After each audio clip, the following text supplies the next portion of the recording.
Hi everyone! In this video today, I'm going to be talking about paracosms, also known as imaginary worlds. I've personally had my imaginary world for over 20 years now, so I will be including some personal stories today. In my next upload, I'm going to begin sharing the stories and the characters and the places from my Paracosm. So if that's something that you are interested to watch, then don't forget to subscribe. So what is a Paracosm? A Paracosm is a full-scale imaginary world. So thinking about the geographies, the histories, the people who live there, the religion, the currency, the politics, of a completely imaginary world. Normally people start them when they're about 9 years old, and that's the age that I started mine, at 9. For distinction, it is not like having an imaginary world that's come from like a TV series or a book or some place that like a child has been on holiday or something like that. These are imaginary worlds completely, but they can have aspects of them that are inspired by real life events and real places. Some people keep the entire world in their mind, whereas others like to produce what's called artifacts of the world. So that might be creating a map or creating a magazine that comes from the world. And a lot of people, I suppose, also draw artwork. And throughout the years, since I was 9 years old, I have produced many artifacts that go along with the world, although the majority of my world is still in my head. And this is actually why I want to start using my YouTube channel to get the stories out of my head, to record them, but also to share them. There are a bunch of for my Paracosm at least, is like kind of like a load of jokes and weird things that are all come together. And then some aspects of the Paracosm is like strangely very detailed. There will be people who have very intricate worlds where they've created languages and I don't know what they might have, sort of governmental systems and things like that. My world is a bit more on the playful side. So I'll just describe a bit about how I started my Paracosm. So when I was a child, I used to have a hedgehog puppet. Well, I actually still have him, but I just don't have him right now. And he was called Harry, Harry the hedgehog puppet. And every night before bed, my dad used to come into my room, sit on the end of the bed, and he used to what we called make Harry talk. And so he would make Harry the puppet tell sort of stories and things. And I absolutely loved this.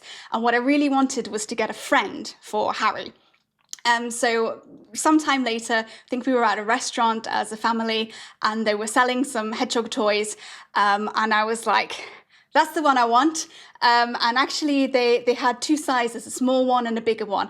And my dad had tried to persuade me to buy the smaller one. He said it would be more portable. And I was like, nah, I want the big one. And so I bought Chutney. And so Chutney is now over 20 years old. She recently had her 20th birthday. She is experiencing a little bit of hair loss on her face. And fur loss, one should say, some fur loss on her face. And she's a bit self-conscious about that. So please be kind to Chutney in the comments. She has had many repairs over the years of varying degrees of success. And when I feel capable, I will attempt to repair her face. At the moment, we're calling it her inverse moustache, or her anti-moustache, sometimes we're calling it. So that's Chutney, and I bought her when I was 9 years old. And what happened initially is that my dad tried to start incorporating Chutney into Harry's talks, and I found myself disagreeing with the personality that he was giving her, and I was like, nah, that's not what she's like, that's not where she's from. And I basically started creating the world that Chutney was from. I started off with a map of places from the land of Chutasia, which Chutney is from. And we discovered quite quickly that Chutney was a princess of Chutasia. And after creating that map, naturally the next thing was to make a kind of travel guide for Chutasia. And part of the travel guide, I started to create, the climate, like, oh, this is the place where a certain historical event happened and things like that. So that's how I got started. And over the years, I have done lots of kind of bits of writing and drawing and things from Chutasia. Actually, they can't see you. look in the camera, about there. So I've produced lots of different artifacts, and I've tried many times to kind of write everything down. But as I said, nothing's quite worked, because for me, every time I start to try to write an article about a place, I keep having new ideas. So it's almost every time I try to write, it creates more things. That reminds me, when I was a child, my parents had this magnet on the fridge, and the magnet said, "Cleaning the house when kids are growing is like shoveling snow when it's still snowing." So basically, even though you're doing it, you're never making a dent in it. And that's how I feel about my Chutasia stuff, because I'm still, every single day, there is a new little thing added into Chutasia, and it's become such a big, intricate, massive world that it's quite hard to begin explaining to someone about it. And that will be the challenge for my YouTube channel.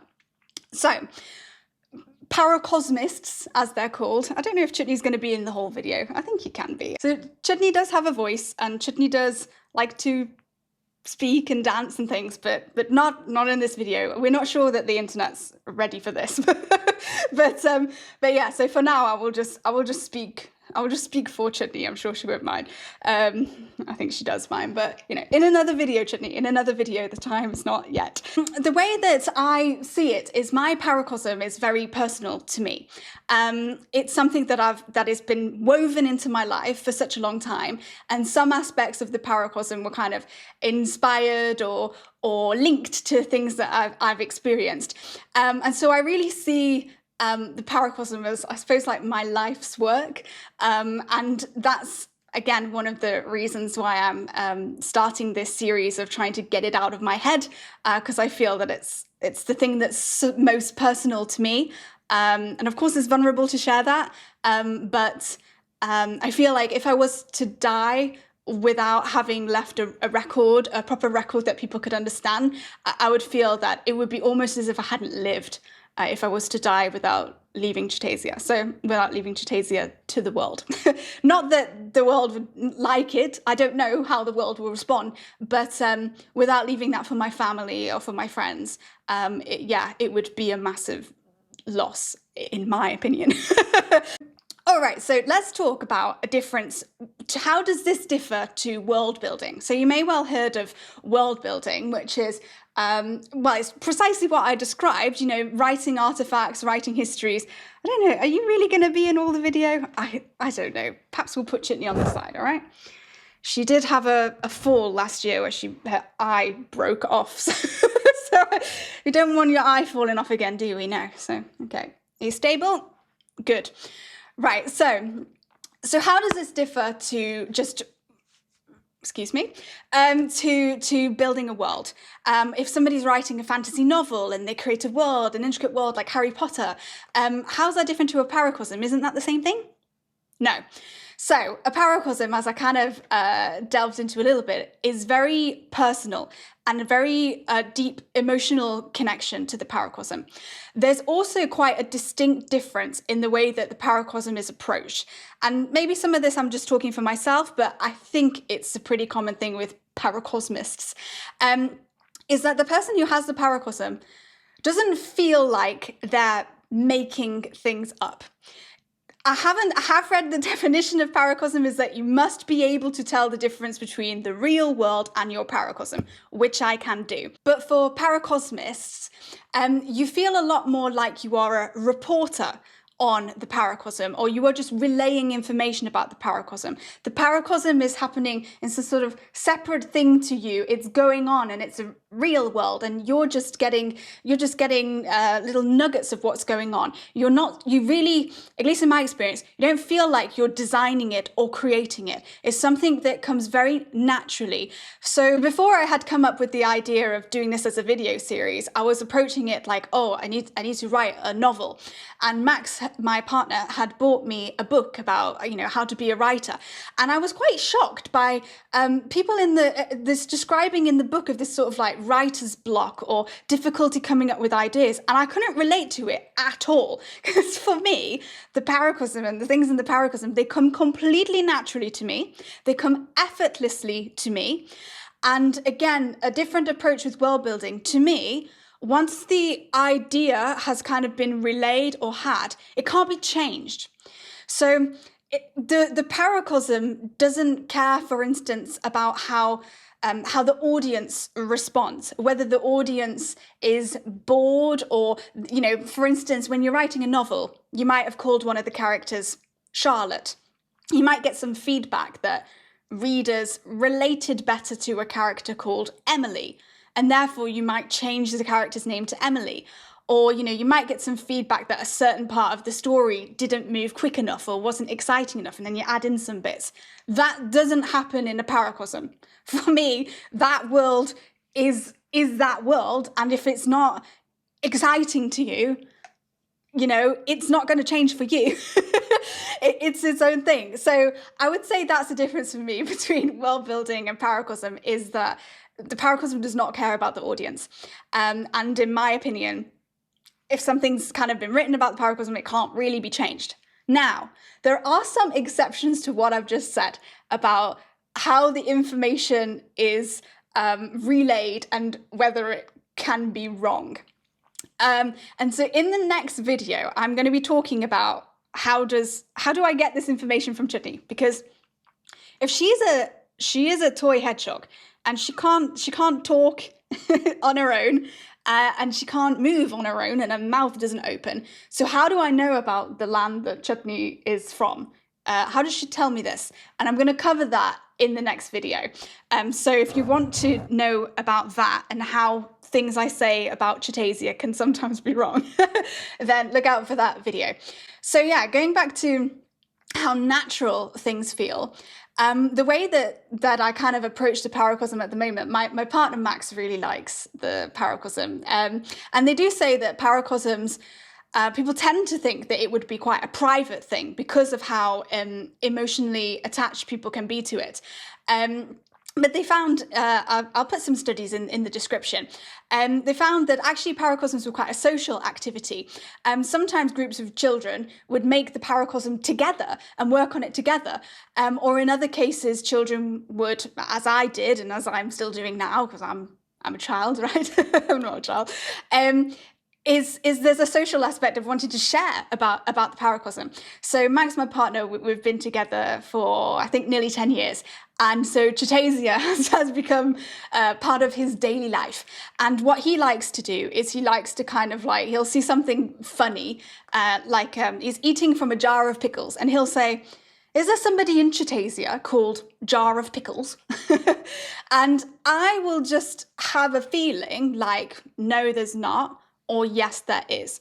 And I'll often just be like, oh yeah, there's a guy called Jar of Pickles, and he's a comedian, and he works in the nightclub next to the factories in the island of Slugtech, right? And it will just be there. There's no effort. In fact, if I start to try to work out like, who could Jar of Pickles be, then it's over. Then I don't do it like that. I don't work like that. To me, it either comes or it doesn't. So that's what I would say is the difference with world building. The other thing I would want to differentiate between is maladaptive daydreaming. Now, for those who don't know what maladaptive daydreaming is, it is daydreaming, sometimes for hours on end, sometimes very vivid, immersive type feeling daydreams, but it's maladaptive because it's being used as an unhealthy coping mechanism, or sometimes it can like distract from your life. It can stop you from doing things in your life because you're daydreaming. And I have suffered from this. I suffer from it. It goes up and down. It depends on my life. So I can give an example. When I was at school, I didn't feel like I had many friends, or I didn't feel like I fitted in. And through like all of my schooling, through like all of my lessons, I was just always in this like daydream. Like when I was in a lesson or walking between lessons, I was in this daydream where I had some like cool group of friends, and I don't know, we were living in like a cool city or something. And that was going on in my head like for most of my teenage years at school. So for me, when I experience this maladaptive daydreaming, it's normally a way of filling a need that is not being delivered in your real life, or there's something like unsaid or unmet in my real life. So when I would experience like, I don't know, lying in bed for 3 hours doing a daydream, I've learned now to ask myself the question, well, what was the daydream trying to give you that you're not getting from your real life? And then you kind of have the power to like try to fix it, to go, okay, well, you know, if I'm daydreaming about having friends, you know, what do I need to do to make new friends? And this can be, you know, it can be pretty upsetting, because let's imagine that you're unhappy with work and you're daydreaming that you're in this really high paid job and you're wearing a suit and you're, I don't know, you're going out to dinner with colleagues or something. But you're doing that daydreaming whilst you're at school, whilst you're at work, and then you're performing poorly at work and school. The daydream can actually get in the way of you actually getting the thing that you want, that you need. So that would be my tip for anyone who is experiencing maladaptive daydreaming, would be to kind of think about what is the need that's being met. Because I think, although I'm not sure exactly the the science behind it, but I think that when you're in these immersive daydreams, there can be like a kind of like physiological response. Now I really don't know what I'm talking about, but I think there can be like hormones released, I think. So if you're daydreaming that, I don't know, like someone is giving you a hug, it can in some ways fill the gap, but not really. So how does this link to paracosms? So from my understanding of just a couple things that I've seen online, some people do maladaptive daydreaming about their paracosm. Now, I've never experienced this. Actually, all the different daydreams I've had over many years, I never ever daydream about Chutasia or chutney. And actually, there are two types of paracosm. There are paracosms, and then there are post-traumatic paracosms. And the way that I've seen it described is, if you have just kind of regular paracosm, people feel like a sense of pride and joy about the paracosm, which I do. But if you're experiencing post-traumatic paracosm, it's often used in a way of like escapism. So I'm not really escaping when I do Chutasia. I'm expressing myself. I feel like I'm living. I'm having a whale of a time when I'm doing Chutasia. But I understand that there is this more negative version of Paracosm when people are using it to deal with some kind of traumatic or difficult experience that they've had.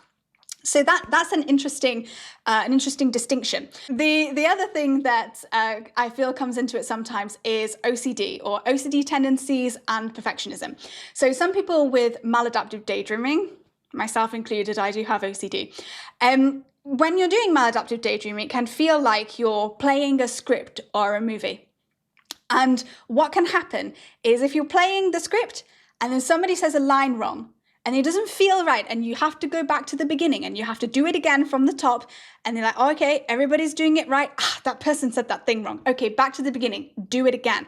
And there can be this, I suppose, a compulsion to get the script right. And the worst thing is that when you've got to the end and then somebody misses a line, you're like, damn it, I have to go back to the beginning and do it again. So again, I don't experience that with Chutasia, with my Paracosm, but I'm aware that some people will experience that, do experience that. But I personally don't. So on that same kind of topic of whether Paracosms are unhealthy or dangerous, I already kind of hinted that for me, my Paracosm is like self-expression. And I said earlier that some aspects of my Paracosm are inspired or related to real life. Now, for me, that inspiration is very loose. Like when I tell you the stories from the Paracosm in the future videos, it will not really be obvious at all where that's come from in my life. And I like it that way. There are some Paracosms, for instance, and maybe they're not technically Paracosms, but fantasy worlds. Like I believe that Lord of the Rings is meant to be some kind of commentary on the world wars, I think. And I believe that Narnia has some relation to the story of Jesus. I think Aslan the lion is meant to be Jesus. I don't know if that's true. And they have this kind of some sort of message that the Paracosm is, or commentary that the Paracosm is having. For me, I really don't. My Paracosm is like a bunch of random jokes and random things. And actually the way that I approach it, how I described it being more like a reporter, is that some things, for example, in Chutasia, there are some ruins of pyramids. Now, the experts in Chutasia, they disagree about what is the origin of those pyramids. And I'm not here to judge. What do I know? I'm only reporting. So for me in Chutasia, there's no message. There's no kind of like point that I'm trying to make. There's no underlying moral of the story. It's just random. And lots of bits of the story, it's unclear, like we don't necessarily know why certain things happened or what is the correct interpretation. And I like to kind of, well, it's not leave it to the audience. It's just that a bit like in our world, there are unsolved mysteries. There are some unsolved mysteries in Chutasia. And just like in our world, people have different opinions about things. People have different opinions in Chutasia as well. So yes, I was meant to talk about unhealthy and dangerous. So yeah, I was saying that for me, it's an expression. And I found that it's been a pretty good outlet of energy. Normally when I've experienced some sort of injustice, and again, it's not to make a point, but I feel like it transforms what might be a kind of negative energy into a creative energy. So I'm going to give you an example. Some time ago, I was interviewing for jobs. And I went to this job interview, and within like the first couple minutes, they were describing the role. And I thought, this is really far too senior for me. I'm brand new to this. I don't have the experience. This is too senior. And I told the interviewer, and I said, look, I'm not going to be the right one for this job because I'm new to this. I don't have the experience. And they took a lot of effort to try to convince me, oh, no, you'll be fine. We'll help you. The experience you have is enough, etc. Please come to the second stage of interviews. And I was like, okay, I'll come to the second stage. And they said, for the second stage, please will you prepare a presentation, a case study of some of the work that you've done before. So I did my best to prepare this presentation with the small amount of experience that I had. And I felt that I did pretty good in the presentation. But after I gave the case study presentation, the interviewers started asking me really crazy, like intricate questions about why did you do it this way and why didn't you do that, and do you have any evidence of doing this? And I was kind of like, well, no. Like I told you that I don't have the experience for this role. I obviously didn't say that. I was very professional. I just, apologies, no, I don't have that. And then what happened? A couple days later, the HR lady calls me up. I'm sorry, you were not successful in getting the role. The panel didn't feel you had enough experience. And so I was polite. It was not that lady's fault. So I just said, okay, thank you very much. But then I was just like, well, I did tell you, and you've wasted my time preparing for that presentation when I told you I didn't have the experience. Anyway, when Chutney heard, she's back again. Look where's the camera? There. Okay. When Chutney heard about this story of what happened to me at the interviews, she remembered something that happened in Chutasia. And she was telling me about this radio station in Chutasia. Now, the radio station is part of the story. It's run by her uncle, who's called Elvis, and he's a radio station presenter. Okay, whatever. Now, one of the shows on the radio station, not run by Chutney's uncle, because Chutney's uncle is very nice, but there is one of these shows on the radio station, which is called Amateur's Hour. Now, the idea is on Amateur's Hour, people can call in, hedgehogs can call in to the radio station and they can have a go at talking or presenting something that they're learning or that they're new to. And the idea is that it's a very supportive environment and people can call up and other people can give them advice and tips and pointers.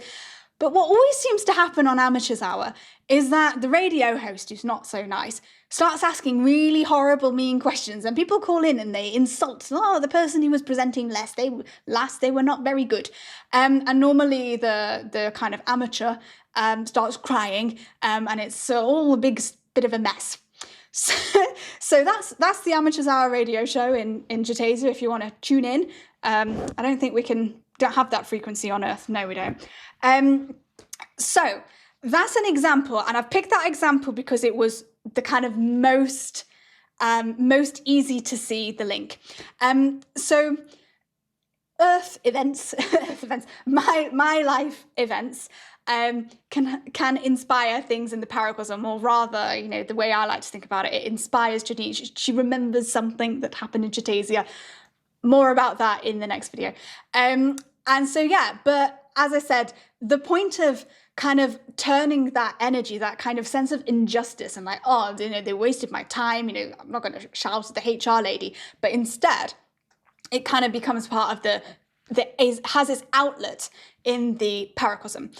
And as I said, it's not to make a point or anything, it's just to turn it into like a joke. And now it's just a joke. So another thing that Paracosmists have in common is that they take a great sense of pride in there being consistency and sort of logic in their world, even if that is in kind of out of this world things like magic systems and stuff like that. Linked on the screen is my next video where I'm going to talk about how Chutney communicates with me, how it is I know all these things about Chutasia. If you are watching this at the time of posting, that video is going to be uploaded in a couple days' time. So if you don't want to miss it, do put the notification bell on so you will get notified when I upload that. So look in the camera. Okay, thank you for watching and we'll see you next time. Oh dear.